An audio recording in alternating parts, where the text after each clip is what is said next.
Historias para Catecismo. La verdadera sabiduría cristiana se encuentra en el Catecismo. Escúchanos y disfruta cada día de una historia nueva que ilustre los principios doctrinales de nuestra fe.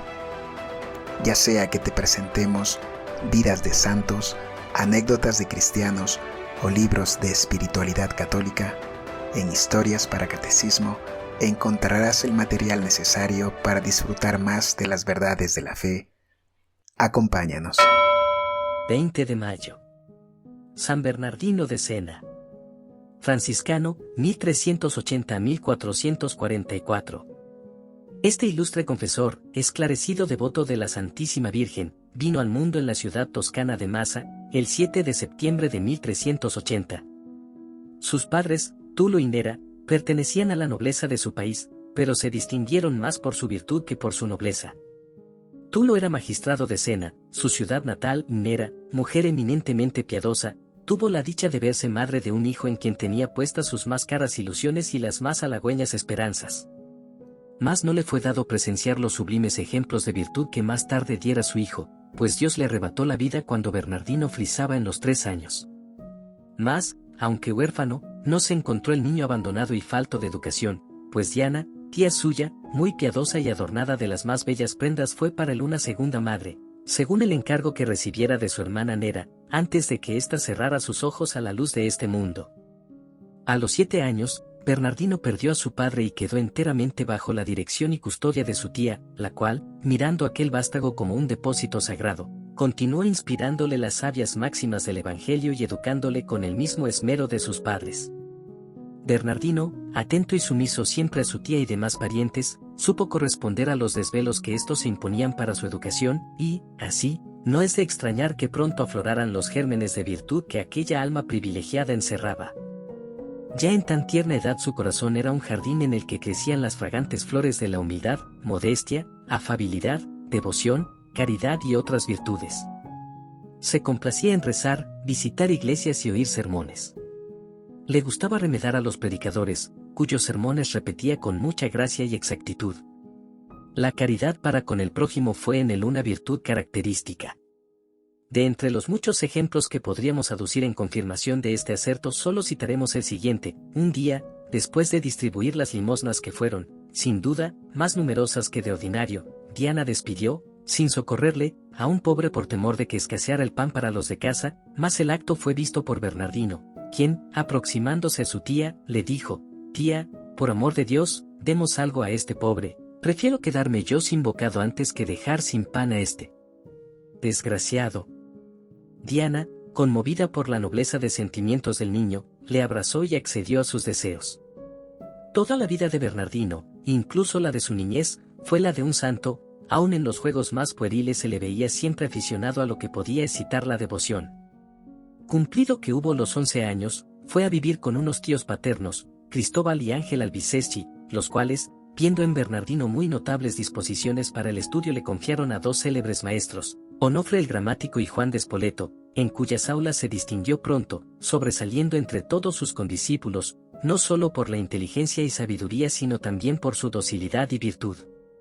Sumamente atento a las inspiraciones del Divino Espíritu, supo Bernardino mantenerse inmaculado en un ambiente de alumnos universitarios encenagados en la disolución y liviandad. Cuando oía alguna palabra malsonante o poco honesta, encendíase al momento su rostro con subidos colores que, bien a las claras, declaraban la amargura que su alma experimentaba. Cierto día en que de los labios de un condiscípulo suyo salió una expresión deshonesta, Bernardino, siempre tan amable, se irguió repentinamente y, lanzando por los ojos llamas de santa indignación, le dio un bofetón tan violento, que sonó en toda la plaza donde solían reunirse los escolares antes de entrar en las aulas. El procaz estudiante, objeto de mofa de sus demás compañeros, se retiró confuso y sin ganas de replicar. Pero esta elocuente lección le impresionó tan profundamente, que desde entonces resolvió corregirse. Fue fiel cumplidor de su promesa. Más tarde, cada vez que oía predicar a Bernardino, recordaba esta corrección y derramaba abundantes lágrimas. Ante una virtud tan resuelta, el vicio no tenía más remedio que bajar la cabeza y ceder terreno, bastó aquel escarmiento para que ningún compañero del santo pronunciase palabras soeces en su presencia, y si alguno las pronunciaba en su ausencia, era suficiente que cualquiera exclamase, «¡Que viene Bernardino!», para que las lenguas más livianas enmudecieran. ¿Cuál era el secreto de una energía tan extraordinaria para defender los fueros de la pureza? La ardiente y filial devoción de Bernardino a la Virgen Santísima. El siervo de María. Era Bernardino tan sumamente devoto de María Santísima, que no pasaba día que no le ofreciese los debidos obsequios, oraciones, visitas, sacrificios. Todos los sábados ayunaba en su honor. Estas prácticas recibieron la debida recompensa, pues la Santísima Virgen concedió a su fiel siervo una fuerza extraordinaria para combatir las pasiones. Con frecuencia era objeto de las burlas de sus compañeros por negarse al trato con los demás. Pero cierto día en que estas burlas se extremaron, Bernardino se enfrentó con sus compañeros, a quienes atajó, diciéndoles, «La señora de mis amores es la más hermosa del mundo». Y, habiendo ellos mostrado interés por verla, el santo los condujo a una iglesia, donde les mostró la imagen de la Reina de los Cielos. Una de sus primas, llamada Tobía, terciaria franciscana, mujer devota y santa, viendo que nuestro bienaventurado era uno de los jóvenes más apuestos de la ciudad, quiso prevenirle contra las seducciones de la carne, pero apenas comenzó a exhortarle, le interrumpió Bernardino exclamando: «Estoy ya preso en las del amor, hasta el punto de que moriría de pena el día en que no pudiera ver a la que tanto amo». Otras veces, al ausentarse de casa, decía: «Voy a ver a mi amada, más noble y hermosa que todas las doncellas de Sena». Estas palabras alarmaron a Tobía, quien, interpretando a su modo las frases de nuestro santo, se imaginó que, efectivamente, su sobrino se hallaba preso en las redes de un amor sensual. Para cerciorarse de ello, determinó seguirle, mas fueron grandes su admiración y alegría cuando observó que Bernardino, deteniéndose ante una escultura de la Virgen colocada sobre una de las puertas de la ciudad, cayó de rodillas, y, después de haber orado largo tiempo ante la imagen, volvióse a su casa sin detenerse en parte alguna. Tobía había descubierto el secreto de su sobrino y podía estar tranquila de su porvenir. El pensamiento de la Reina de los Cielos llenaba, en efecto, su espíritu y la pureza inmaculada de María cautivaba su corazón. A la edad de 13 años terminó sus estudios de filosofía y se dedicó a los de derecho civil y canónico y, por último, a los de teología. La lectura de la Sagrada Escritura era su mayor encanto. Todas las demás ciencias perdieron atractivo para él, y en las máximas del Evangelio halló el modelo a que se propuso ajustar todos los actos de su vida. Siervo de los pobres. Bernardino, constante admirador de la caridad evangélica, quiso ejercitarse en ella. Para ello, apenas acabó sus estudios, ingresó en la cofradía llamada de los Disciplinados de la Virgen, consagrada al cuidado de los enfermos. Se entregó con un celo extraordinario al servicio de estos seres dolientes. Contaba a la sazón 17 años. Espectáculo hermoso y conmovedor era ver a este joven de cuerpo esbelto y delicado, criado con todos los refinamientos propios de la abundancia de bienes de fortuna, trocar sus galas por un hábito grosero, y las comodidades de su casa por las repulsivas molestias inherentes al cuidado de los enfermos pobres en un hospital, sin que le desanimaran las heridas del amor propio, ni las repugnancias de la carne. Alternaba estos penosos ejercicios de caridad con largas meditaciones y asombrosas austeridades. Hacia el año 1400, durante el pontificado de Bonifacio IX, los pueblos de aquella comarca viéronse atacados de una desoladora peste que arruinaba y dejaba sumidas en la orfandad a millares de familias. No se vio libre de esta epidemia la ciudad de Sena, cuyo hospital se hallaba atestado de enfermos y en él morían diariamente unas 20 personas. El personal auxiliar iba exterminándose poco a poco, de tal manera que pronto los enfermos se vieron abandonados a sí mismos, pues no había quien quisiera reemplazar a los enfermeros fallecidos. Ello produjo el llanto y la consternación en toda la casa, en la que no se oían más que ayes y gemidos que desgarraban el corazón. En esta circunstancia, Bernardino dio admirables ejemplos de caridad, pues no solamente expuso su vida asistiendo a los pobres apestados, sino que, con sus exhortaciones y ejemplos consiguió que 12 hombres se le juntaran en la meritoria labor. Durante 4 meses, vióse a estos mártires de la abnegación, entregados con heroico celo a la curación de los enfermos, sin que la pestilencia de sus llagas ni las continuas vigilias bastasen para hacerles vacilar en su noble empresa. Poco tiempo después, Bernardino, agotado por tantas fatigas, cayó gravemente enfermo con una calentura que le retuvo en cama por espacio de 4 meses. Los que le rodeaban compadecíanse de sus angustias, pero el santo, con la frente serena y la sonrisa en los labios, daba continuas muestras de la tranquilidad de su alma y de la paciencia y resignación con que sufría aquellos dolores que Dios le enviaba. Logró al fin restablecerse y, después de haber cuidado y asistido por espacio de 1 año a una tía suya de 90 años, ciega, tullida, cubierta de llagas y muy necesitada, pensó en dar cumplimiento a sus deseos de perfección ingresando en una orden religiosa. En la orden franciscana. Retiróse nuestro santo a casa de un amigo suyo que vivía en una barriada extrema de la ciudad. Allí vivió como solitario, entregado de lleno a la oración y a la penitencia, para atraer las luces del cielo sobre la senda que debía emprender. Cierto día que desahogaba su corazón a los pies de un crucifijo, oyó distintamente una voz que le decía: Bernardino, gime aquí despojado de todo y enclavado en una cruz por amor tuyo, si tú me amas y buscas, aquí me hallarás, pero procura estar desnudo y crucificado como lo estoy yo, porque de esta manera me hallarás más fácilmente. Para seguir estos consejos, Bernardino resolvió ingresar en la Orden de San Francisco, en la que vistió el hábito en el convento de Colombario, a pocos kilómetros de Siena, el 8 de septiembre de 1402, 22º aniversario de su natalicio. Conviene observar cómo en dicha festividad, y en los 3 años sucesivos, profesó, cantó misa y pronunció el primer sermón. Así quiso la Reina del Cielo presidir su triple vocación de religioso, de sacerdote y de apóstol. Ya desde los comienzos de su vida religiosa, no se contentó Bernardino con practicar la regla de San Francisco, de suyo tan austera, sino que se esforzó en destruir en sí mismo, mediante vigilias, ayunos y mortificaciones, todo apego desordenado al mundo. Corría ansioso tras el desprecio, las humillaciones y malos tratos, y jamás disfrutaba tanto como al verse injuriado por los chicos cuando pasaba por la calle, o cuando le tiraban piedras a causa de la pobreza de su hábito o la desnudez de sus pies. Dejémosles que se diviertan, decía a su compañero, así nos dan ocasión de ganar el cielo. Predicador.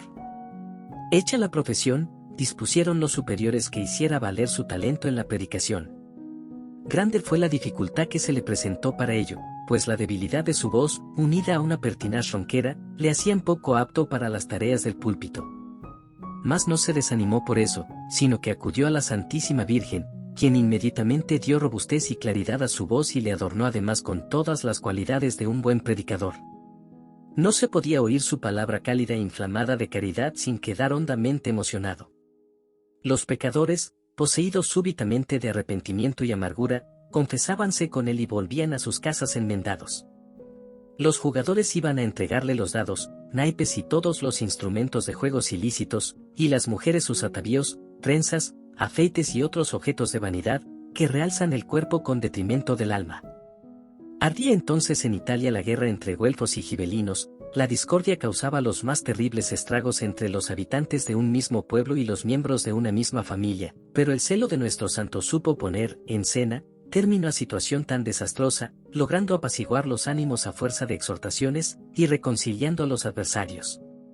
Al don de la elocuencia unía el de milagros, siendo muchos y muy señalados los que obró durante su vida.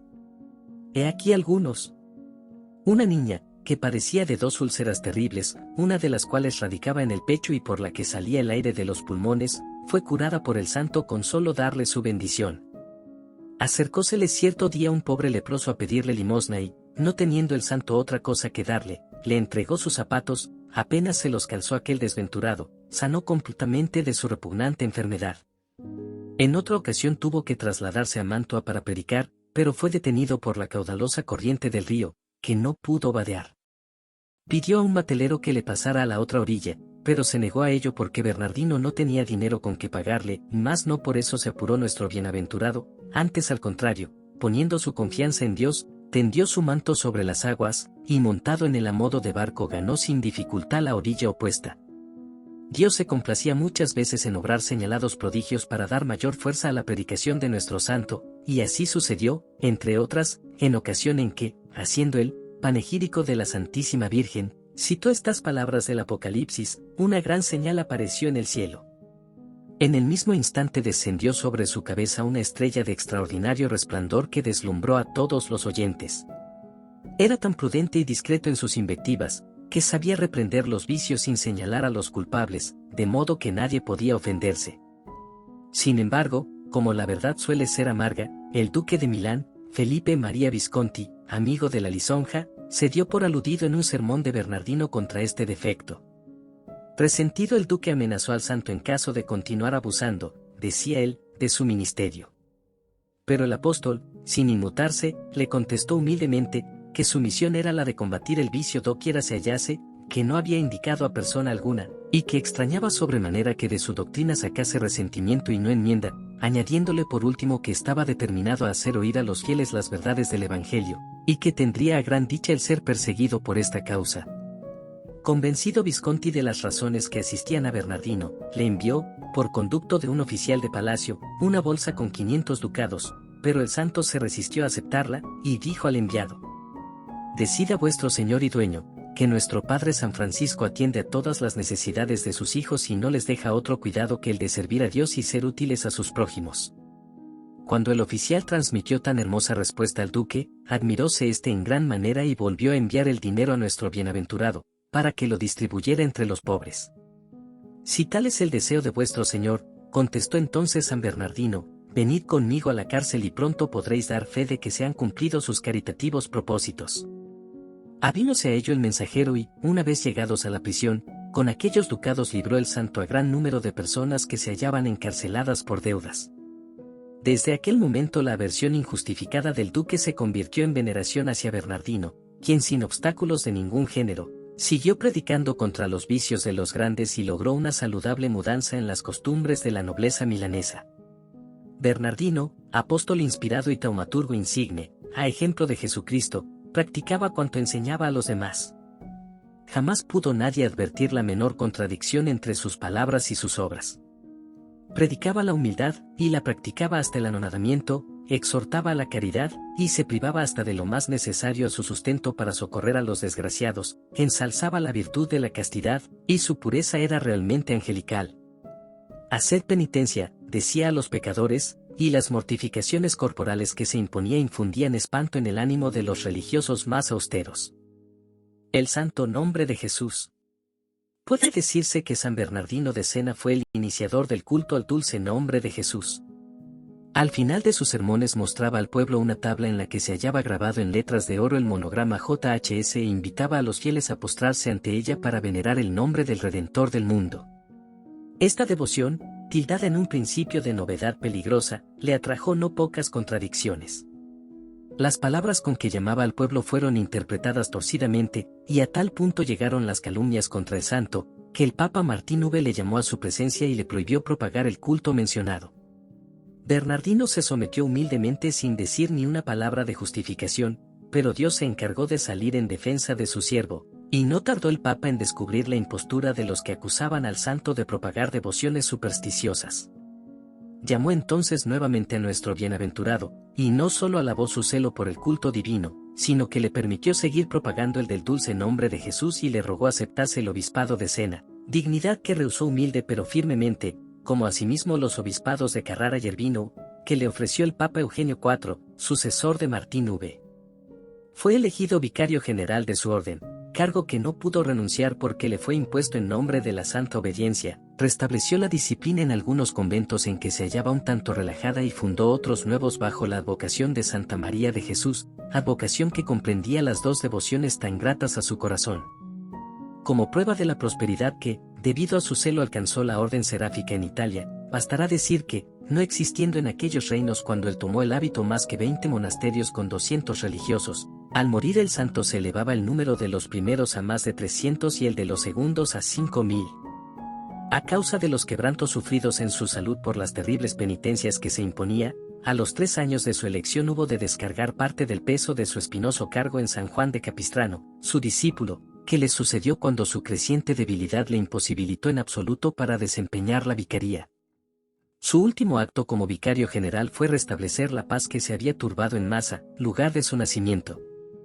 Poco después cayó en cama para no levantarse más, acometido de una calentura violenta, en uno de cuyos accesos se le apareció San Pedro Celestino y le anunció que su fin estaba próximo.